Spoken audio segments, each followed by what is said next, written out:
It's the Road to World Cup 26 podcast, your deep dive into everything FIFA World Cup every single week. Part of the Global Sports Podcast Network.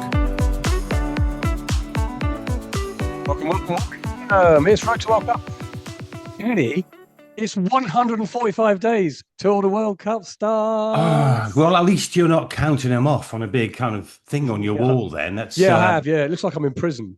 To be fair, I'm just scratching things in the wall with my nails. You're getting excited. I'm getting excited because Afcon's just about to finish, and that's kind of the last big tournament for the World Cup. And what a competition! It's been brilliant, and we're going to talk about that today. And also, teams have only got like 2 games now in terms of preparation. I know. So we are getting kind of squeaky bum time in terms of... It's getting real. The last qualification bits to get the final qualifiers for the World Cup will be taking place in March. That's only there's lots going on. That's going on. So everybody, welcome to Road to World Cup 26 podcast. My name is Nick Britten. I'm your host. I'm joined, as I'm always joined, by the ever more bearded Mr. Kenneth Davies. Mm-hmm. How are we, Kenny? Are you all right? Feeling well. I'm feeling like my testosterone levels are rising. George, just because your more hair is growing out of your chinny chin chin. Honestly, you know what I mean? I feel like a man. Well, it's clearly being sucked out the top of your head. Somebody said to me, this is outrageous, isn't it? Somebody said to me, what are you planning on doing? Turning your head upside down. but yeah, it's weird, isn't it? The more grows at the bottom than it grows at the top. Is that just gravity? I don't really want to hear about hair growing out your bottom. But in my opinion, it's just one of those things, isn't it? Just one of those things. Today, folks, we've got a great episode for you today, by the way. We've got a great episode. So we're going to be discussing Afcon, obviously, because this is a brilliant warm-up for the teams who are competing at the World Cup and a great indicator of how they're getting on. Obviously, the final is tomorrow. Morocco are playing Senegal tomorrow. There's third-place playoff today. It's really interesting to see how the top teams are getting on. So we're going to have a look at that. We're joined in the studio in GSPN Towers by one of the most renowned journalists from South Africa. That's Bra Jakes, you'll know him by. And he's going to give us a good indication of what he thinks South Africa are going to do at the World Cup. It's the return, after a few weeks off, it's the return of everybody's favourite time of the week. And that is Kenny's Quiz. Yes, Kenny. I feel like a new man in 2026. New year, new man, new quiz results. Excellent. Well, we'll see about that. We'll see about that. And of course, we're going to kick off the podcast with all the kind of stuff that's going on in the World Cup at the moment, and a little bit further afield, because one of my favourite kind of dates around football generally is when IFAB meets. IFAB is obviously the body that makes the rules of football. And You're the only person in the world which say, I really look forward to an IFAB meeting. Oh, I can't wait to see what they're going to say about throw-ins. Oh, my God. Corner flags. What are we going to do about corner flags this year? But you know me. I do know you. And I know you're a proper ref. You're a ref, aren't you? I am a referee. I do referee. But these kind of things just I love. They fascinate me. Yeah. Come on. I love little. What are we going to do about substitutions? I know, it's great, isn't it? It's great. It's great. You need to get out more. Well, look, we all watch football every week, and we all go to games. I think you watch it slightly differently to everyone else, to be honest. And we all know. But if I was to say to you, and I am going to say to you, what I'm going to do this next week, by the way. If I was to say to you next week, what rules you want changes? What would you like to see? You know, and we all have those conversations in the pub because we're always moaning at referees and why can't they do that? Why does this take so long? Why is VAR intervening when it doesn't need to, etc. Yeah, it's fascinating stuff. It is fascinating stuff. I'm only winding my friend up, but you take let's just say you take a special interest in it. Let's put it that way, everyone. I think everyone knows what I mean. I do. I love it. Right, let's have a little bit of World Cup news then. And what is going on this week? Well, there's barely a week goes by barely a week goes by where there's not some kind of controversy coming out of the Trump administration. There's more World Cup news coming out of Trump's administration than there is coming out of FIFA and anything to do with actual. Well, it's pretty much the same thing, isn't it? I would imagine. Infantino and Trump will be talking on a daily basis about how we can mess the thing up even more. Well, the thing is, I think it's going to be a great World Cup. I think typically there's always these kind of hand-wringing and furore before any major competition, whether it's World Cup, whether it's Olympics, and this isn't going to be ready, and this is going to be a nightmare, and this isn't going to work. It's all going to be disaster. There can't be a lot of that to do with America because all the infrastructure is already there. All the stadiums are built, all the transport works, not having to build new railways and all this kind of stuff that often happens with these things, especially when the competitions are in developing countries or countries that aren't used to holding massive events like this. So instead, we just hear every week about which countries are going to be banned, who's not going to be let in, how difficult is it going to be to get a visa. It's those kind of stories rolling in this week. And there was a week after. We can only be thankful, Nick, that Greenland didn't qualify. That's all I'm saying. I think so. Can you imagine? Oh, yeah. But the hot news coming out of World Cup news this week is that Venezuela have been given a free pass to the final. So they're going to be in the final straight away. Yeah. Oh my. New America. No, this is just entirely a Trumpian phenomenon, isn't it? Without Trump, none of this would be happening. No, but it's all very close. I mean, the news this week is all very closely linked to everything else that's going on in America. So there was just a bit of a meltdown as 75 countries are now on the USA's banned list. So a whole load. I mean, we knew there's a red list already, but a whole raft of countries have been placed on it, and 15 of them. Like a badge of honor, that isn't it? It's like people should wear that with pride. Well, we're going to get to a situation where there's going to be fewer countries allowed in than there are not allowed. There'll only be one country allowed in eventually, and it will be itself. It'll be us. They'll always let the UK in. They love the UK. Oh, yeah, they do love us. Love the UK. I'm going to America. I'm going in March, and I'm very much looking. You're not allowed in, Nick, I'm afraid. Well, hopefully I will be.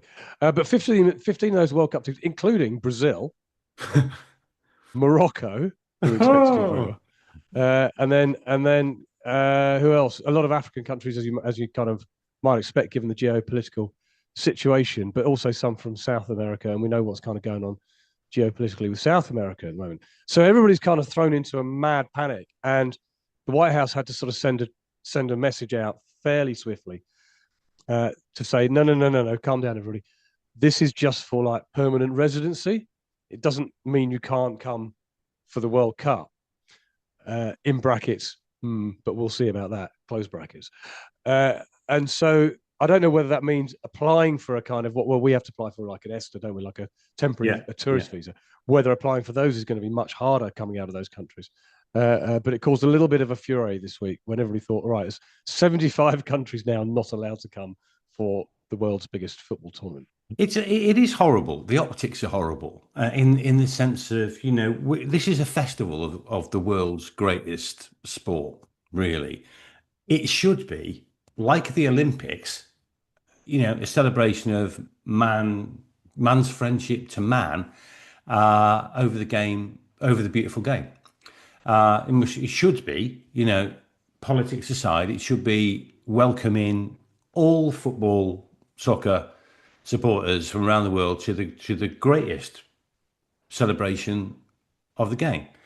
And they will say they will. I mean, there are one or two. Yeah, but it doesn't feel like that, does it? It doesn't feel like that. It doesn't. No, and I imagine if you're in one of these countries affected, it leaves a sour taste, and it's absolutely unnecessary. So that's the frustration, really, from my perspective. Yeah. Okay. Moving on then. Yeah. All right. Yeah. Okay. Ken. Whatever. Yeah. Okay. Get off your soapbox. No, we're doing a podcast. This is your soapbox. That's the whole point. Right. FIFA banging on this week about 500 million tickets now have been requested for the World Cup. 500 million, 500 million tickets, and they're using this as a kind of, I think, a kind of subtext argument to all the criticism they've got. We were right about the pricing. Yeah, exactly. We were right about the pricing strategy. Look at the number of tickets. Exactly that. In fact, the tickets are too cheap. Let's put them up a little bit. Yeah. We can't have 500 million people going. Yeah. I want to know what the story is behind this, though, because what they haven't done and what they won't do is release to the media a breakdown of where those 500 million tickets are being requested. So they might all be for the final, in which case every other game will be empty. They might all be for games where you can get in for hang on a minute, lowest price, hang on a minute. 150, 500 million. 500 million ticket requests. Yeah, 500 million ticket requests. That's ridiculous. Well, it is. Well, it is and isn't, because we don't know where they're coming from. That's the point. FIFA won't tell us. There are 500 million people. 95%. Yeah, but 95% of those might just be recurring applications from touts and scalping websites and all of that. You put your finger on it. That's not individuals. No, of course it's not. So I mean, it's kind of, I would imagine 10% of that, 50 million, will be individuals, if that. Yeah, if that. And they might, and the vast majority of people applying who are individuals might only be applying for a very small percentage of games that are the cheapest games. Yeah. So it's all very well. Doesn't feel right. No, it doesn't. No, it doesn't feel right. It's all very well for. Yeah, it does. And it's all very well FIFA saying, "Oh, brilliant! 500 million people. Everyone in the world wants it." It just doesn't feel like it at all. It's not right. Because until they tell us, oh yes, and that's across the entire competition, and there's a fair spread, and everybody wants the no. It feels very suspicious to me. Not buying that. That's going to be an interesting story to watch. That. Yeah. No, it is. Yeah. And look, it is good. Well, look, the proof of the pudding will only be, and we'll only really know, won't we, when the TV cameras pan to the stands in the opening group games, and there's 12 people there. It's like a Derby home game, like a Derby FA Cup game. There's literally no one there. There's no need for that. There's 21,000 there, by the way. And I know, because you didn't go. You didn't go. You've got a season ticket, and you didn't go. I've got a season ticket, and I went, and I paid for my seat as I always do. And in fact, I paid for. There's three of us went. Me and the lads went. And I'll tell you this, Ken. Okay, as a message to you directly, the atmosphere with 21,700 instead of the usual 28, 29,000 was much better. So people like you just sit there, do nothing, and whinge can stay away. Thank you very much. Right, moving on. Oh my word, he's triggered everyone. Yeah, I know, yeah. There's just no need to bring that up. Easy. It's dead easy. Derby County attendance is a bit low, aren't they? Right, IFAB. I can't let this podcast go without talking about IFAB, because meeting this coming Tuesday, IFAB are to discuss the possibility of allowing a couple of laws in, and we're expecting these to come into the World Cup, so this is relevant for this World Cup. The first one is a double booking of a player. So what they're essentially suggesting is that VAR is now going to intervene when somebody's on a yellow and gets a second yellow. At the moment, VAR can't intervene to say yes or no. Can't recommend. They can't do anything about it. Okay. IFAB are going to look, and I think they're going to do this. All the noise coming out of it suggests they're going to do this.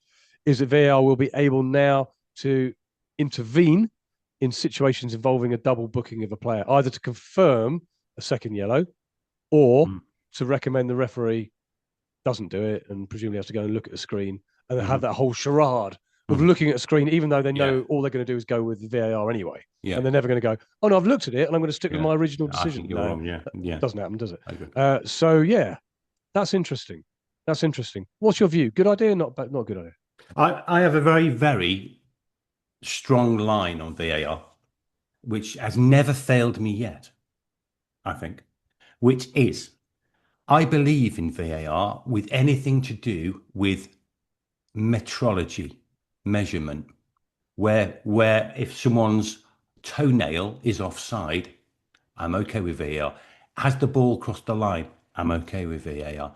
Has a case of mistaken identity taking place? I'm okay with VAR. In fact, I love it. I think it's brilliant for those things.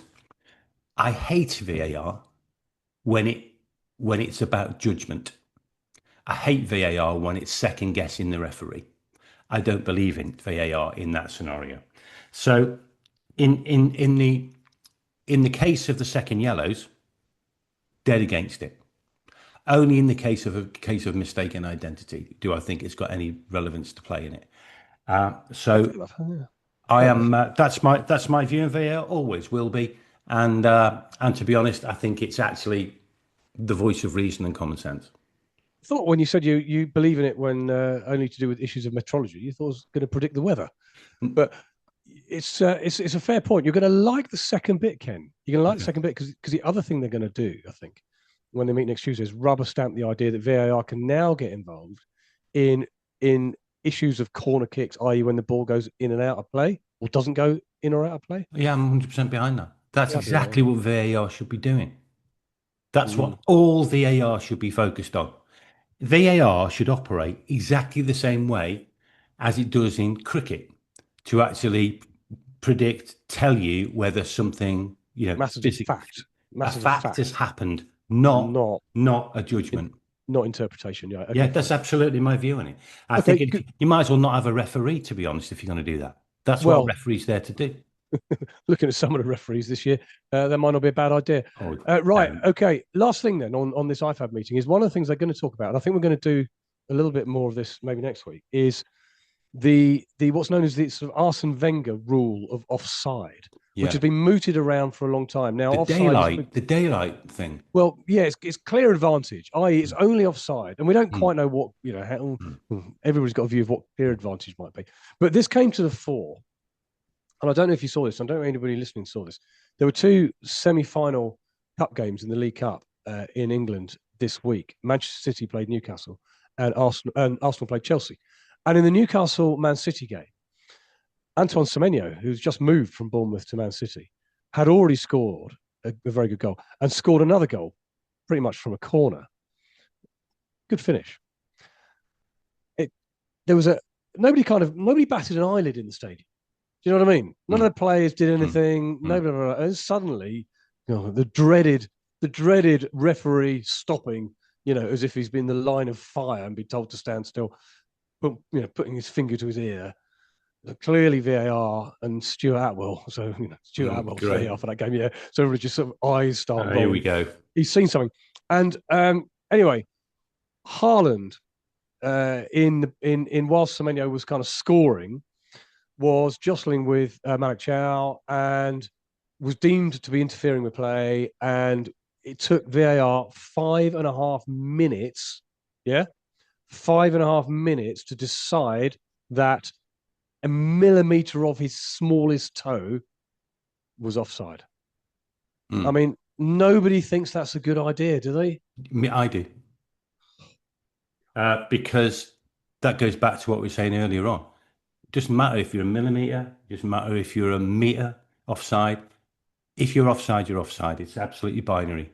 So if you're offside, you're offside. The issue here is not the fact that he was offside. The issue is took 5.5 minutes.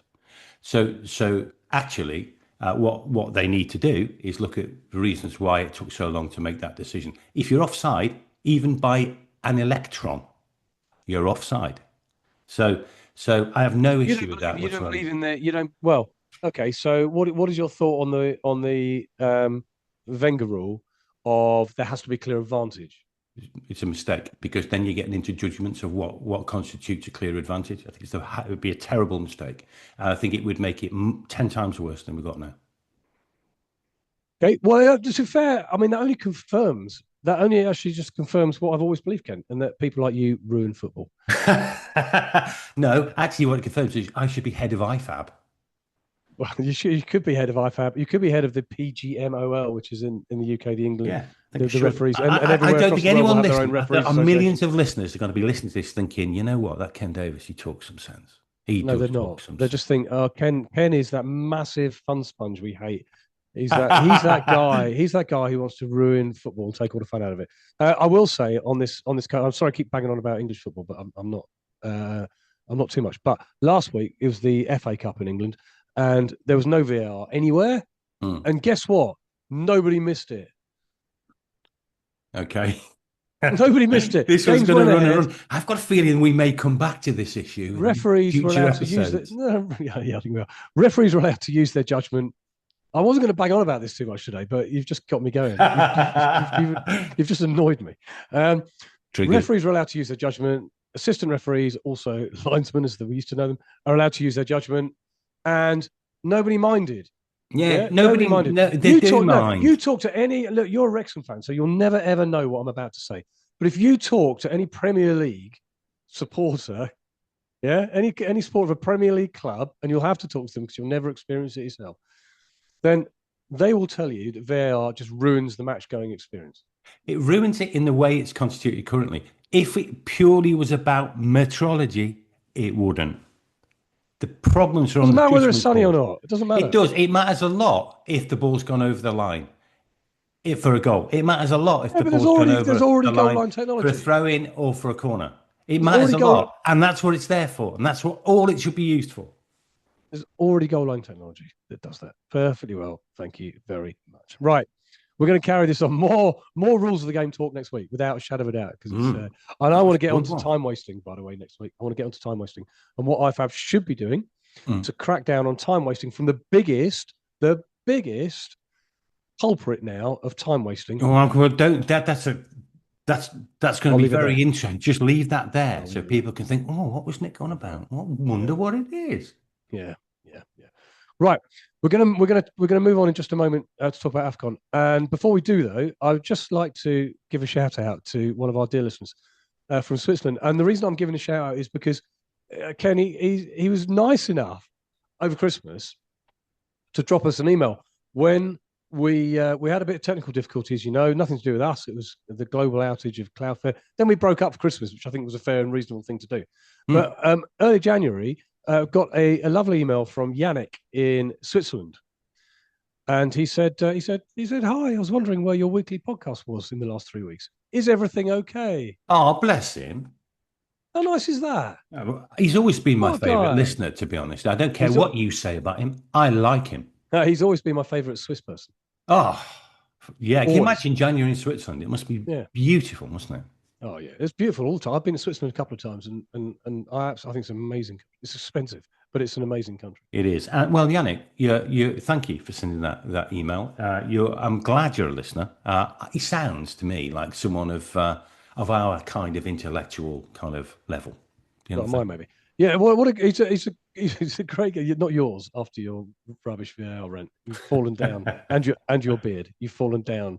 I bet Bioniq's got a beard. I put money on Bioniq. I don't know. We did it. We exchanged a couple of emails because I wrote back to him. Can you ask him if he's got a beard? And if he has, can he send us a picture for the next show? Well, I hope he's listening to this. So Bioniq, if you've got a beard, he has got a beard. Of course he has. I don't think he has. I'm going no. I don't know. Yes. Anyway, he predicts that he doesn't think Switzerland are going to win the whole of the World Cup. By the way, he's not wrong. Yeah, but he reckons. No, he doesn't know. One can always dream. He said, and this is a fair point. If Xhaka, i.e. Granit Xhaka, takes Sunderland to the European Champions League, he'll place a bet on Switzerland winning the World Cup. I don't think Sunderland are going to get into Champions League. No, I don't think so. You tell you what, Switzerland are a good team. Bioniq's going quarterfinals. He's going quarterfinals, which I think that's probably a bit of a stretch, Bioniq. To be honest, I've got a horrible feeling when we did predictions last week. Did I take them out of the group stages? I can't even remember. Do you want me to find out for you? I hope so now, because if I didn't, I'm going to feel really guilty for poor old Bioniq. I'm going to have to change my. I can't even remember where we're talking about, but I mean that would be a great result for Switzerland. But Switzerland are a tough team to beat, and they've got some good players, so there's no reason why they can't do very well. Quarterfinals might. I'd probably. I can't remember what my prediction was, but I suspect it's a last 16 job. Yeah. But good luck to them. Yeah. Anyway, thanks, Bioniq. Good to hear from you, my friend, and let us know about the beard. Yeah. Right, moving on. Afcon. A lot of people have said, by the way, it is the best edition of Afcon ever. A lot of people. It's been amazing, and I think a lot of the reasons for that are that the African teams are getting better, and we've talked about this previously on this podcast on the fact that a lot of African players are now playing in Europe, and it just makes the whole thing better. There's been a lot of praise for the state of the pitches. Yeah, saying the pitches are a lot better, and that's really helped. And it's been a highly entertaining competition. Morocco plays Senegal tomorrow in the final. The third place playoff is between Egypt and Nigeria. That takes place. It's Saturday today, so it takes place this afternoon. And all good. So we just thought we'd bring you a very quick run through of the World Cup qualified teams as an indicator of how they're getting on, because this is a great opportunity to use Afcon as a warm-up for the World Cup. And actually, teams who have gone far in the competition are at a distinct advantage in their preparations. And we're going to hear from our colleague in South Africa shortly, Bra Jakes, about how South Africa, their Afcon performance, how that has affected people's views in the country about what they're going to do at the World Cup. So, Ken, I know you've been looking at some of the key African teams who have qualified for the World Cup. What are your thoughts on the issue? It's been a great competition, and a couple of questions for you. How many slots are there for African nations at the World Cup? Nicky's how many slots? I want to say, 9 have already qualified. Yeah, and DR Congo's in the playoffs. So yeah, 10. No, that's an excellent performance, Nick. There are 9 slots. There's 1 slot in the qualification process. Yeah. Yeah. By the way, just on that, it is DR Congo for that. They will play the winner of Jamaica or New Caledonia on the 31st of March. They've got a pretty good chance of getting through, I think. World on a basis, it's going to be a Congo-Jamaica final. Anyway, so 9 teams have already qualified. I thought it might be a good idea to just give you a quick run through of each of those teams and how they performed at the Afcon competition. Morocco, who have reached the final, obviously, who we quite fancy, I think, as a team. We think they'll be the best of the African nations. They're ranked 11th in the world, of course. So they've reached the final. They had to do it the hard way. They had to do it through penalties.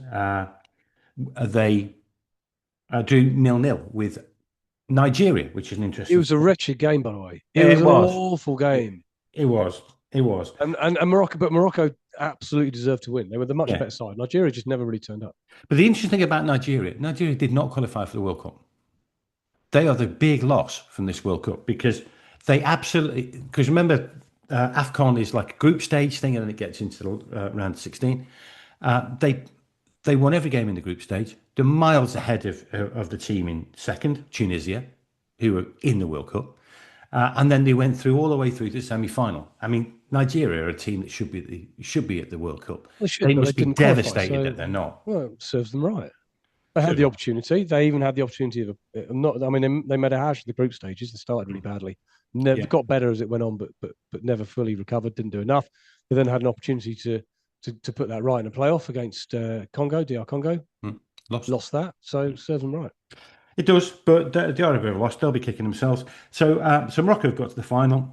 Tunisia, who have qualified, obviously, didn't have a great Afcon. They were second in the group, just mentioned, way behind Nigeria. But they did get through. Then they lost in the round of 16 to Mali. So, I mean, I think Tunisia ain't winning the World Cup. Putting that out there. Egypt had a pretty good World Cup. Ranked 35th in the world, reached semi-final, lost to Senegal. Of course, Senegal are playing Morocco in the final on Sunday. Yeah, that was the old Liverpool derby, wasn't it? Yeah. Mane and Salah, who famously didn't get on when they were at Liverpool, up against each other, and indeed it was Sadio Mane who scored the winning goal. Was indeed, and Senegal, interesting. Of course, they're also in the World Cup. So Egypt got to the semi-final. They look pretty solid. Algeria lost to Nigeria in the quarterfinal. They got to the quarterfinals. Didn't look amazing. Interestingly, Ghana and Cape Verde did not play in Afcon. Did not enter. South Africa will come through. Didn't have a great Afcon. Lost to Cameroon in the last 16 round, so the first knockout round, if you like. So it'd be interesting to see what Bra's got to say about that. Senegal, obviously we mentioned, ranked 19th in the world. They're in the final. So the two standout teams from Afcon, Morocco and Senegal, obviously 2 teams in the final, just happen to be the 2 best ranked teams in Africa, 11th and 19th respectively. They're looking pretty solid. This has been a great prep for them in the World Cup. Certainly, I think both of those teams are gonna progress into the last stage of the World Cup. Ivory Coast, ranked 42, lost to Egypt in the quarterfinals. So So they've had a kind of standard World Cup you'd expect from a team. Sorry, a standard Afcon from a team ranked 42nd. And obviously, the only other team we haven't mentioned there is the Democratic Republic of Congo. They lost to Algeria in the round of 16. So really, the headlines for me from the World Cup is Morocco and Senegal lead the way out of Africa, and I think they're set for some pretty good World Cups. I'm not sure many of the other teams from Africa are really, based on this performance, are going to progress too far at the World Cup when it begins. So that's the kind of overview of Afcon and the review in terms of how those teams are faring. Yeah, that's fair. Yeah, interesting. It's as I say, it's such a good World Cup warm up from Brahim Diaz, who plays for Morocco, is very much deemed to have been, I think, everybody's view. Yeah, is been deemed to be the best player of the tournament. Striker for Real Madrid. He scored plenty of goals in the tournament. First Moroccan to ever score 4 consecutive Afcon games. He's 26. He's sharp. He's firing. He's converted 29% of his shots. He's the one to watch. So Morocco are right up for this. I think Morocco will win it. I mean, there's a lot of pressure on them. But don't forget they're hosting. They're hosting Afcon, so they're the home team here. But they're also hosting the World Cup in 4 years' time. I was talking to someone in Morocco. I was talking to someone in Morocco. Rabat was absolutely on fire, and they are football. And Morocco is at an absolute intensity that's never been seen before, and this all augurs well for the next 4 years as well. I think Morocco are going to turn into a pretty powerful nation in football terms in the next 4 years. I expect them to have a very, very good World Cup. If you're looking for a good each way bet that he's going to offer you good value, not that we condone betting really, Morocco are definitely in that mix. Yes, we talked about that, didn't we, last week? Because Ecuador are our other kind of... Yeah, Morocco and Ecuador are two outsiders, if that's the right phrase. Yeah, I think they're the two outsiders. And believe me, nobody knows more about this than me and Nick. So if you're a betting man, Yannick, go and put... Please don't, though. No, don't. Go and put 12 Swiss francs on Ecuador and Morocco and tell us what happens. Yeah, okay, yeah. Please don't put any bets on based on what me or Ken say. Please. So it's been a great tournament and bit of controversy, some great goals.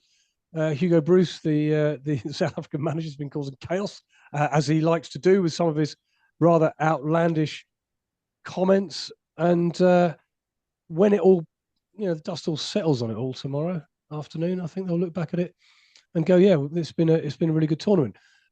Exactly at the time, of course, where they've decided to run it every 4 years instead of every 2 years, which on the back of a good tournament seems crackers. But well, there you go. But I mean, it's been a great tournament. Maybe that'll make it even better. People look forward to it even more, like the World Cup.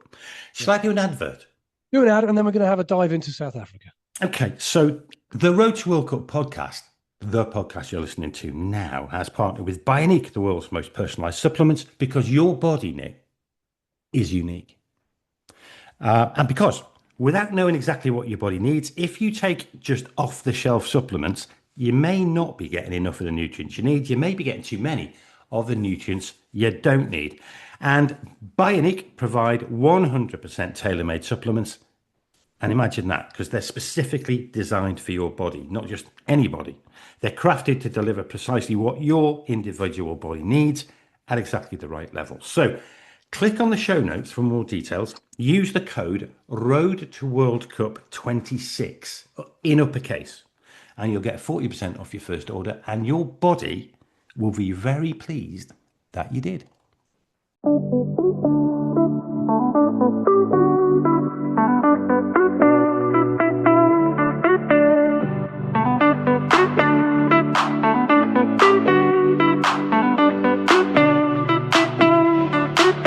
It's the Road to World Cup 26 podcast, your deep dive into everything FIFA World Cup every single week. Part of the Global Sports Podcast Network. Okay, let's find out a little bit more, shall we, about what's going on in the South African camp.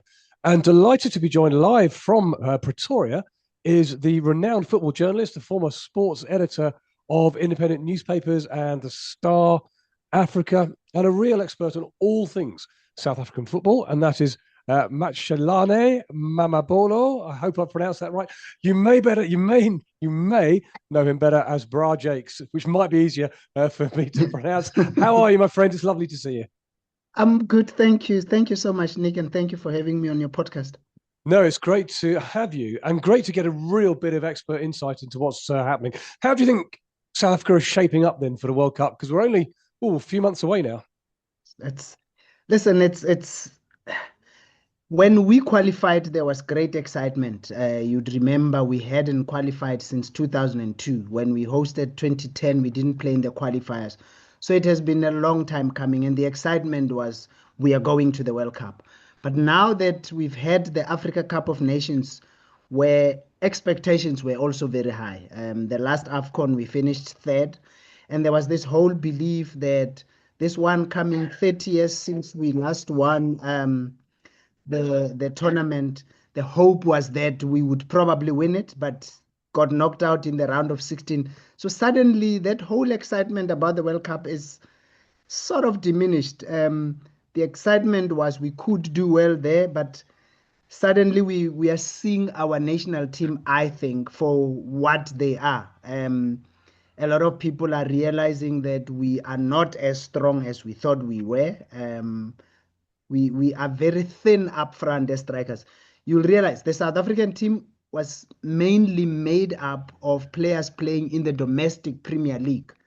And we thought that's good. But what we saw at the Afcon has said to us, our players are not at that high level. When we played Cameroon, they had just about everybody playing out in Europe. And our coach, Hugo Bruce, has been saying that let's send players out to the big leagues in Europe. But most people didn't like that.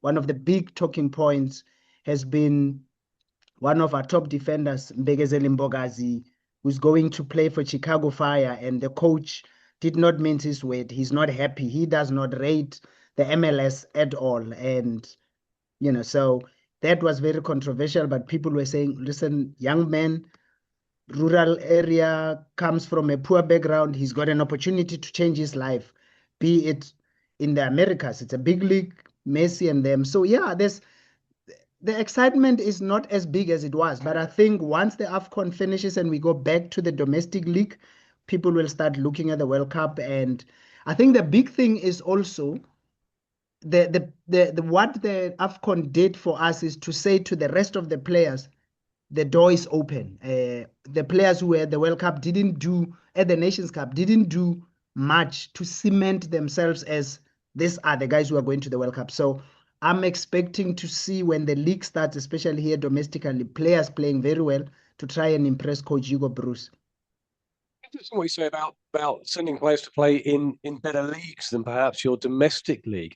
When we've looked here at other countries and other continents almost, and particularly Asia, you look at some of the best Asian national teams. They've got regular players playing top level football in Europe. Some of the best South American players playing for their South American countries are playing in Europe. It's a really odd kind of.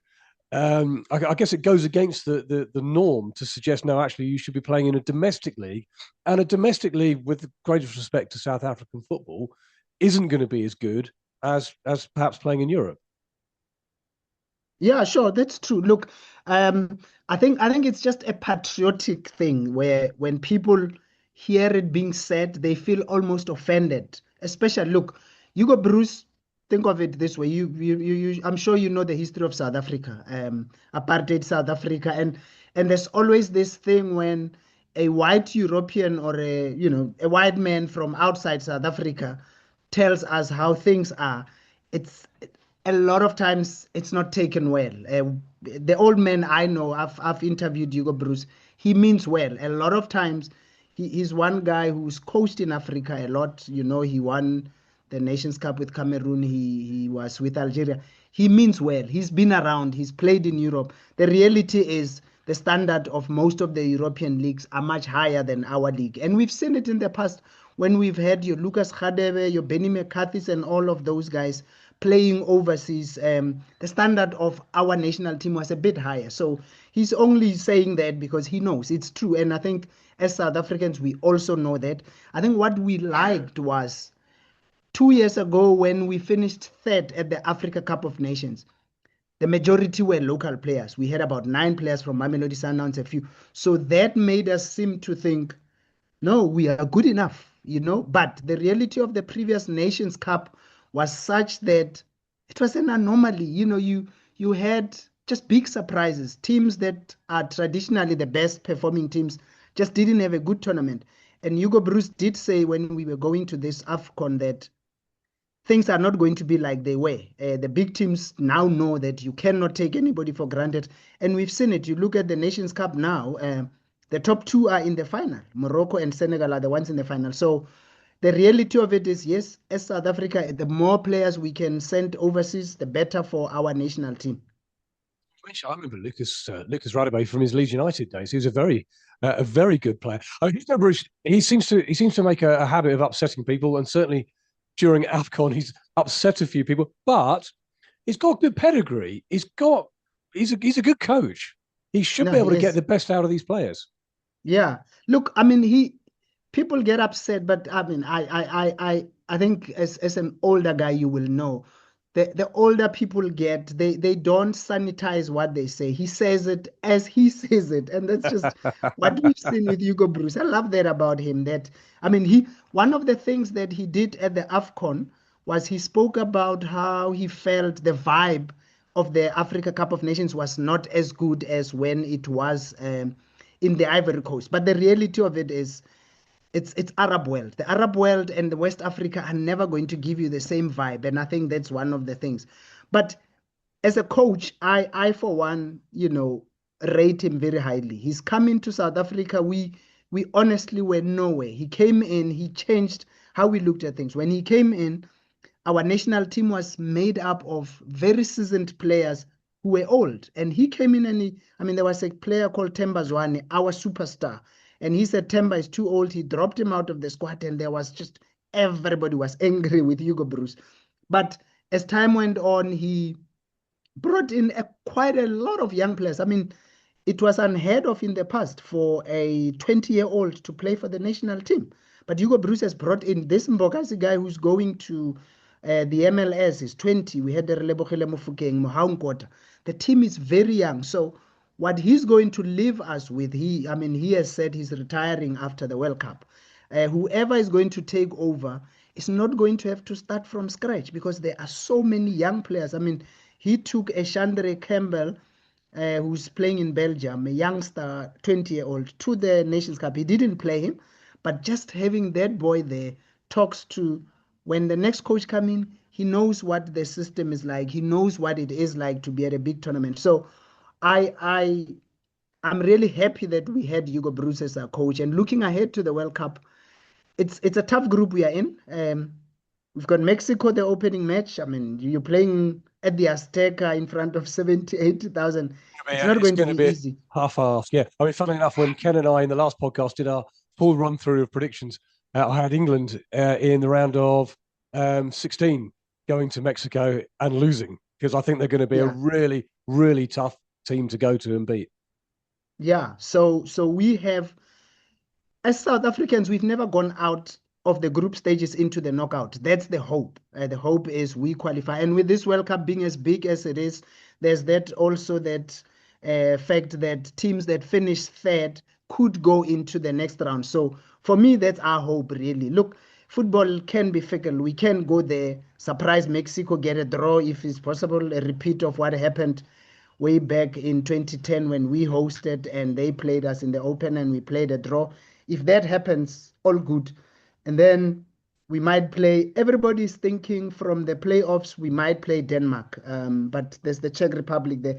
But if we get Denmark, we played them at when we first played at the 1998 World Cup. I remember Benny McCarthy scoring against Peter Schmeichel. We didn't win that match. Anything is possible. I'm looking at it and I'm hoping as South Africa, the best chance of getting through is as a number 3. We can finish second if things go our way. Hugo Bruce is very experienced. The key for us will be, I think what worries me is that since Hugo Bruce took over, we've never really played against European opposition. He's been here for about 4 or 5 years. We've only ever played, I think, 2. We played France and Moldova, I think. So we don't have the time now, if you look at it, because the only open window we are going to have is in about March.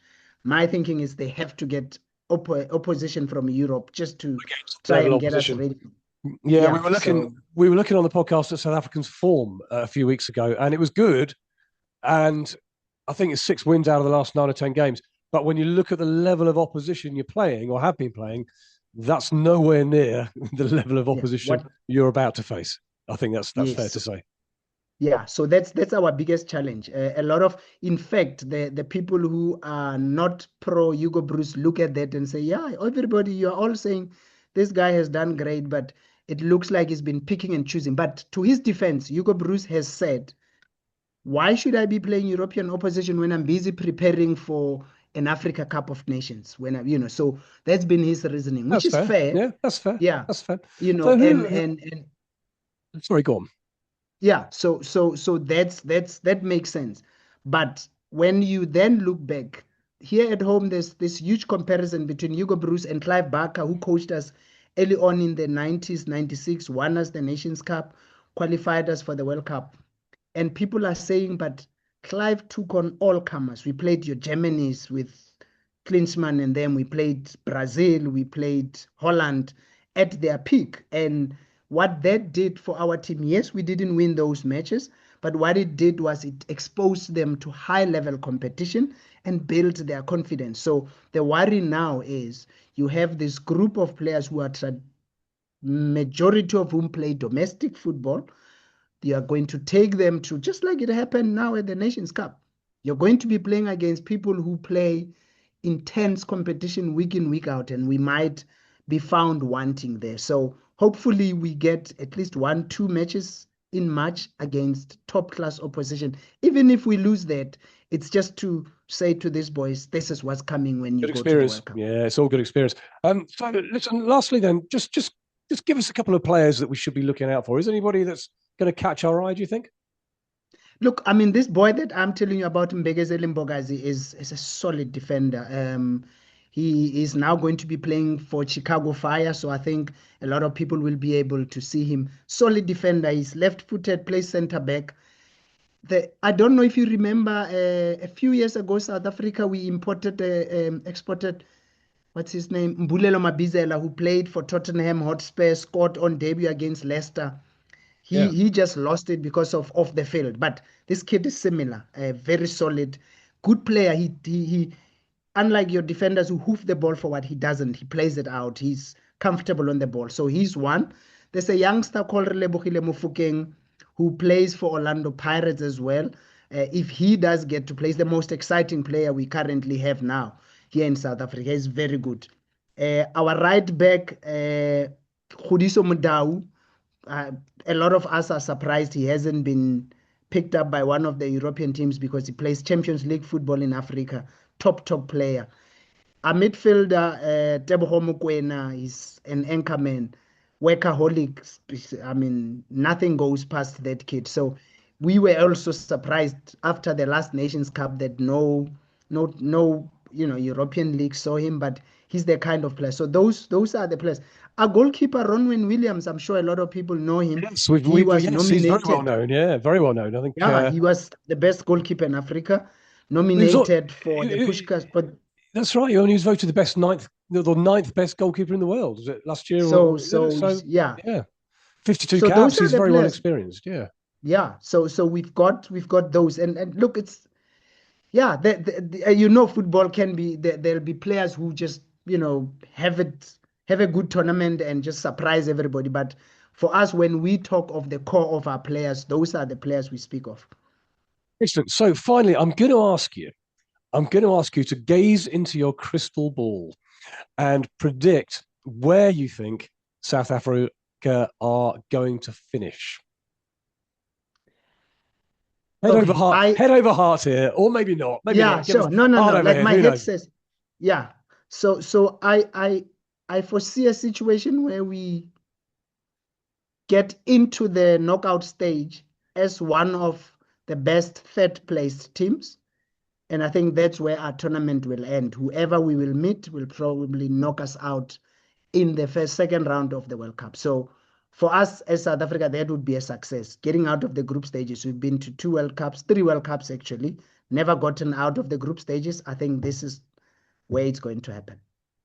Fascinating stuff. Well, thank you so much for joining us. I hope it's a bit warmer in Pretoria than it is here in the UK. It's been very cold and very miserable of late. And we'll keep a very close eye on how South Africa get on. And maybe you can pop back in and have another chat with us nearer the time. Or indeed, when they do get out of the group stages, come back on and say, I told you so. But for now, Bra Jakes, as I shall call you, as everybody knows you, thank you so much for joining us. It's been absolutely lovely to talk to you. Thank you so much, Nick. Really appreciate being on your show. Fascinating stuff. I enjoyed that, Ken. That was a good chat, wasn't it? What a good guy. I like this idea of getting the views, if you like, of local journalists and whatever about sports, because okay, we're looking at it from the outside, they're looking at it from the inside, and these guys, to be fair, know a lot more about the their local teams than we do. So I think it really added a lot, and I think we're going to be doing a lot more of that, aren't we, as we run up to the World Cup? I think so. So big thanks to Bra there. Big thanks. Yeah, right, we're going to move on to everybody's favourite time of the week. It's back, people. It is back. Yeah. It's Kenny's quiz. New year, new man, new pipe. Yeah. Well, is it a new pipe? No, it's an old pipe. No, I was going to say it looks a bit battered, bruised, and chewed. Or are you talking about me? You're talking about the pipe. Yes, because you nicked my gag there. Because I was about to say, but the pipe looks nice. Sorry, right. Okay. Based on our earlier conversation, Ken. Oh no. I've got a little laws of the game quiz for you. Oh no. They're quite easy though. No, they're quite easy. They're quite easy. Chill. So, if you remember when you and I were younger, you were younger. I was 44. Yeah, exactly. Yeah, when I was a kid, there was I used to get these comics, and I'm sure everybody knows what I'm about to say here. There was a little. Oh, no, I won't say it. No, don't. Whatever you can say, don't. There was a little section in Roy the Rovers or Shoot or Tiger or all of these magazines and comics and football things that called "You Are the Ref." Yes. Yeah. You are the ref. Yeah. Okay. So Ken, for the next 3 questions, my friend, you are the ref, and everybody play along at home. Test your footballing knowledges. This is a great one. We should do more of "You Are the Ref."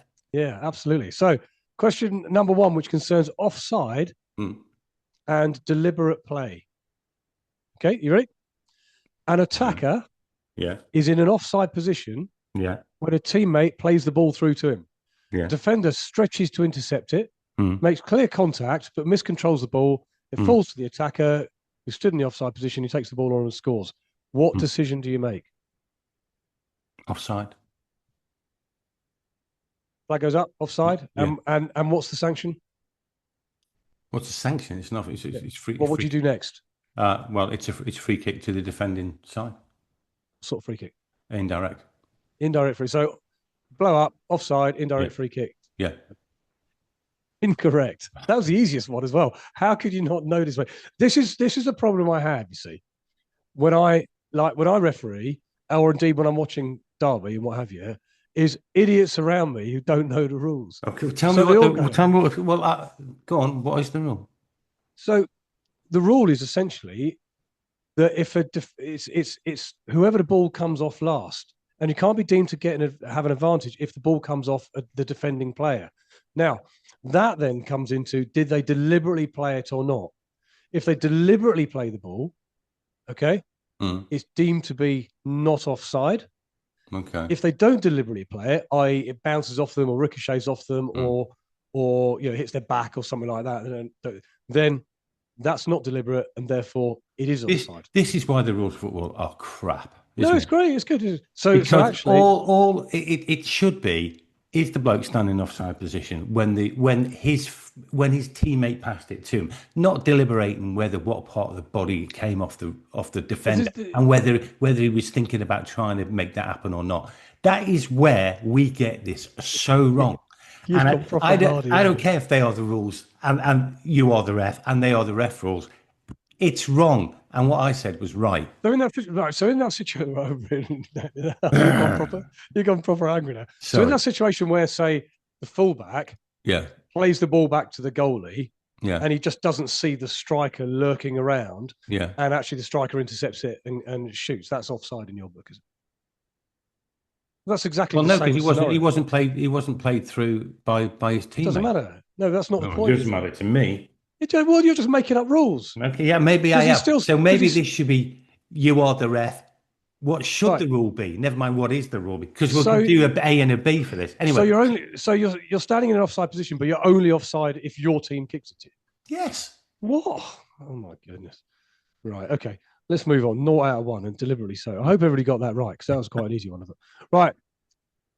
No, actually, no. This is quite easy. Yeah. Well, last one was supposed to be quite easy. It's going to trigger. It's going to trigger us completely. This. Right. A defender. This is all to do with Dogso. Yeah. Dogs. No, Dogso. The rule of denying an obvious goal scoring opportunity. Oh, right. Okay. Yeah. Yeah. So you've got to say, a dog, a terrier, runs onto the pitch, picks the ball up, and carries it into the goal. Is it a goal? No, it's offside because the dog didn't mean to. So go on. You're not far away from question 3, to be fair. We're going to come to that, isn't it? That's not far away.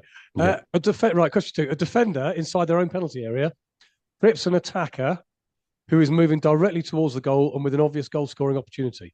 The defender makes a genuine attempt to get the ball because it's a tackle, but he misses it, gets to the player.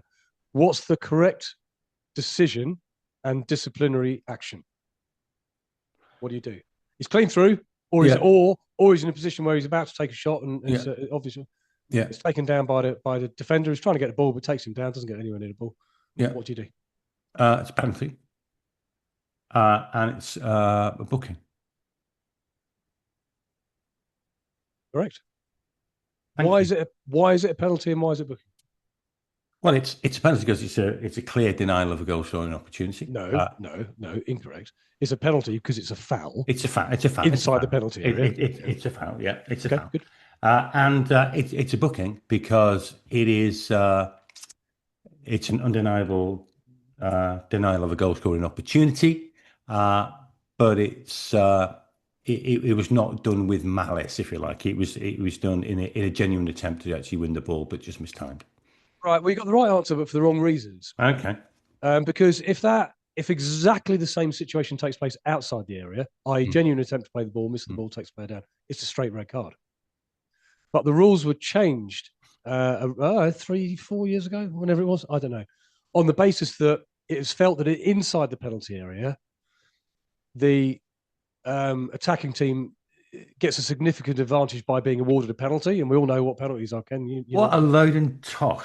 And therefore, this is refs overthinking it. They're sitting in these meetings thinking, "And what shall we overthink next time?" Oh, no. It makes sense. It makes sense because wherever it takes place on the pitch should have a different sanction. That's the kind of stupidity that we need to stamp out.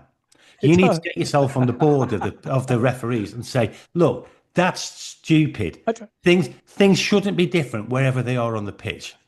Let's just stop overthinking these things." No, because it's the right idea. Because if you're a defending team and you're trying to defend and you just happen to foul a player, do you want to be penalised twice? A, by getting a player sent off, and B, getting a penalty against you that they're going to score because, like, 9 times out of 10 penalties are scored. That's a double sanction. Shouldn't matter. You don't do different things on different bits of the pitch. Well, you got the answer right, but I'm not going to give it to you because you're being difficult about it. I love this. This is great. Flipping heck. It's proper. We get proper triggered on this stuff, don't we? Go on. Question 3. Substitutes and interference. A substituted player who's sitting in the technical area runs onto the field of play and stops the ball from entering the goal. What is the correct decision? That's a tough one. I would imagine it's the substitute player is sent off.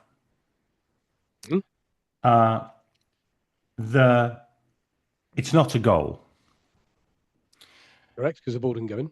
Ball didn't go in. It's a bounce up, if that's what they still call them. I don't know what they call them anymore. To the attacking team at the place where the substitute interfered with the ball. That would be my take on it. Okay, good. And you'd have the crowd and the coaches and the referees associations and everybody else on your back to say you've got no idea what the rules are. You started well. So yeah, you obviously have to stop the game due to outside interference. That's the first thing you do. You stop the game. Okay. You're quite right in saying the substituted player gets a red card. You're absolutely right for saying that because he's denied a goal as the ball's going in unfairly because he shouldn't be on the pitch, obviously. But the sanction's actually a penalty kick. Oh, okay. Yeah, penalty kick. Okay. That seems a bit random to award a penalty kick for it. Well, that's just the rules, mate. Well, I suppose it's an offence in the penalty area. Yeah. Yeah, I can see the argument for that actually. What's this? Ken, what? Ken and common sense? What's going on? No. You see, this shows it. You know, I can see things from all angles, and and I call it as I see it. If it's nonsense, it's nonsense. If it's sensible, it's sensible. I'm absolutely, I am objective about these things. So anyway, new year, new you. Turns out it's new year, same old you, because you only got one right. They were hard. Even then you got it for the wrong reasons. I'll put money at Bioniq sitting there in the Alps with his massive long horn. Will be saying, Ken, you're the voice of reason and common sense. Okay. Nobody in the whole world has ever said that. And neither will they. But there you go. All right. Do you want me to make it a bit easier? Should we do another one next week? Should we do You Are the Ref every week? I don't make it any easier. Make it just like that because I actually learned something from it, and also it triggers me, and it triggers you, and I think that makes it quite entertaining. But yeah, that was fun. Good. Okay. Well, that brings us to the end of this week's Road to World Cup. I've really enjoyed that kind of new format. Yeah. New year, new us. New format. Definitely. New everything. And it's such a new format is that next week, I don't even know what we're going to do. We're going to do the same kind of thing, I think. But I'm hoping all being well to do something on Asia, perhaps, and have a look at the Asian teams. Let's do a review of the Asian teams. And but we'll also be back with Kenny's quiz and World Cup news and all the talking points of the week. Do get in touch with us. Is there another referees meeting next week? I hope so. Well, it's this coming Tuesday. So we'll be able to bring you the results. Oh, mate, are you going? Are you going? Or are you just going to stand outside and just get the? I don't know. Get the. Can you sign my corner flag, please? No, I'm not going. Luigi Collina. He's my favourite referee of all time. Yeah, well, he's my favourite referee. Collina, wasn't he? Collina is the greatest referee ever. The bald head and the bulging eyes. My God. You would not mess with him, would you? You would not mess with Collina. Mess with Collina, any way, shape, or form. So yes, do drop us a note as Bioniq did. Do drop an email. roadtoworldcup26@gmail.com. roadtoworldcup26@gmail.com. Ken, it's been a pleasure. Have a lovely week, my friend.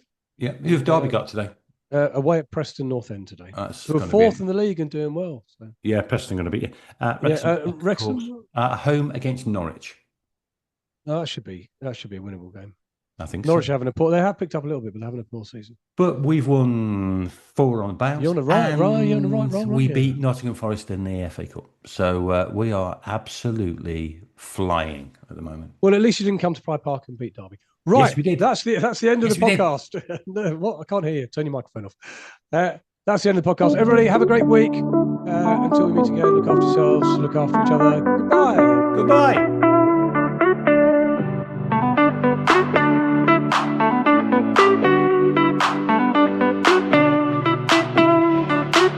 It's the Road to World Cup 26 podcast, your deep dive into everything FIFA World Cup every single week. Part of the Global Sports Podcast Network.